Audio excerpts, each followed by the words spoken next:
Allah sebutkan ni'mal abdu innahu awwab. Nabi Sulaiman adalah hamba yang terbaik dan dia senantiasa kembali kepada Allah jika melakukan kesalahan. Allah sebutkan contohnya setelah itu.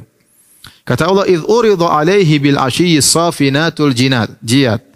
Ingatlah ketika dipertunjukkan kepadanya kuda-kuda yang tenang di waktu berhenti dan cepat berlari di waktu sore. Safinatul jiyad adalah jenis kuda yang indah ya. Yang tinggi besar. Kalau dia berdiri, kaki satunya diangkat. Kaki satunya berdiri di atas 3 kaki. Kaki satunya tidak semua kuda seperti itu. Tapi safinatul jiyad maksudnya kuda yang dia punya 4 kaki, kalau dia berdiri, dia hanya berdiri di atas 3 kaki, lagi berhenti dan kaki satunya dilipat, diangkat sehingga hanya kukunya aja yang tergantung mengenai tanah. Dan itu kata orang adalah gaya kuda tersebut. Nampak kesombongan pada kuda tersebut. Jadi kuda tersebut indah dilihat. Pemandangan seperti itu, pemandangan yang indah. Kita lihat kuda berdiri, 1 kakinya dilipat, ya, hanya kukunya yang mengenai tanah dan dia bertumbuh kepada 3 kaki. Itu namanya safinatul jiyad. Nabi Sulaiman memiliki kuda-kuda seperti itu dan suka dengan kuda-kuda tersebut. Apalagi disebutkan kuda-kuda tersebut dipersiapkan untuk berjihad di jalan Allah Subhanahu wa taala. Nah, suatu hari di sore hari Nabi Sulaiman ditampakkan kuda-kuda tersebut. Jadi dipertontonkan kuda-kuda tersebut. Nabi Sulaiman sedang melihat kuda-kuda tersebut diperlihatkan di hadapan Nabi Sulaiman. Begitu keasikan Nabi Sulaiman melihat kuda-kuda tersebut, ya. Sampai matahari terbenam, Nabi Sulaiman lupa berzikir petang kepada Allah Subhanahu wa taala. Ya. Akhirnya Nabi Sulaiman berkata, "Inni ahbabtu hubbal khairi an dzikri rabbi."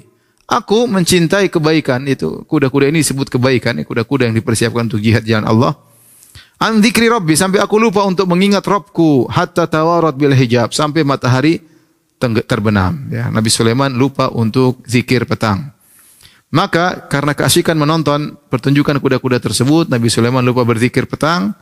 Maka Nabi Sulaiman pun menyesal, dia berkata, "Rudduha alayya," kembalikanlah kuda-kuda tersebut. Fatafiqa mashan bis-suqi wal a'naq. Maka Nabi Sulaiman untuk menebus kesalahannya, maka kuda-kuda yang dia cintai tersebut, yang dia sukai tersebut, yang membuat dia terpesona sehingga lupa untuk zikir petang, maka akhirnya dipotong kakinya dan di lehernya disembelih oleh Nabi Sulaiman. Kuda-kuda tersebut yang membuat dia lalai, kemudian disedekahkan kepada fakir miskin. Subhanallah, inilah Nabi Sulaiman alaihissalam. Jadi kalau ada hal-hal yang membuat kita lalai, ya boleh kita sedekahkan kepada orang lain di jalan Allah Subhanahu wa taala ya. Kalau ada mobil kita, mobil baru bikin kita lalai, mobilnya jual aja ya. Jual aja kemudian disedekahkan hasilnya kepada yang bermanfaat. Ya, kita hidup cuma sekali di atas muka bumi, jangan sampai terlelaikan dengan hal-hal yang terlalu membuat kita terpesona. Ini pendapat pertama tentang kisah ini. Sebagian ulama yang lain seperti Ibnu Jarir At-Tabari berpendapat tentang ayat ini, maksudnya Nabi Sulaiman diperlihatkan kuda-kuda ya. Kemudian dia pun suka dengan kuda-kuda tersebut.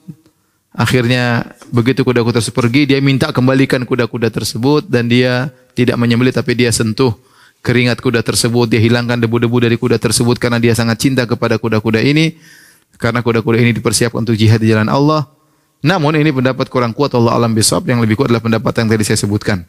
Ya, karena Allah setelah menyebutkan ni'mal abdu innahu awwab, sungguhnya Sulaiman adalah hamba yang baik dan awwab itu kalau melakukan kesalahan segera kembali kepada Allah. Maka Allah sebutkan contohnya ini. Contohnya Nabi Sulaiman harusnya di sore hari zikir petang, dia lupa. Kenapa? Karena asik menonton kuda-kuda yang indah tadi, safinatul jihad. Sampai matahari terbenam, akhirnya dia sadar kuda-kuda tersebut membuat dia lalai, maka dia sembelih kuda-kuda tersebut untuk diserahkan kepada fakir miskin karena Allah Subhanahu wa taala.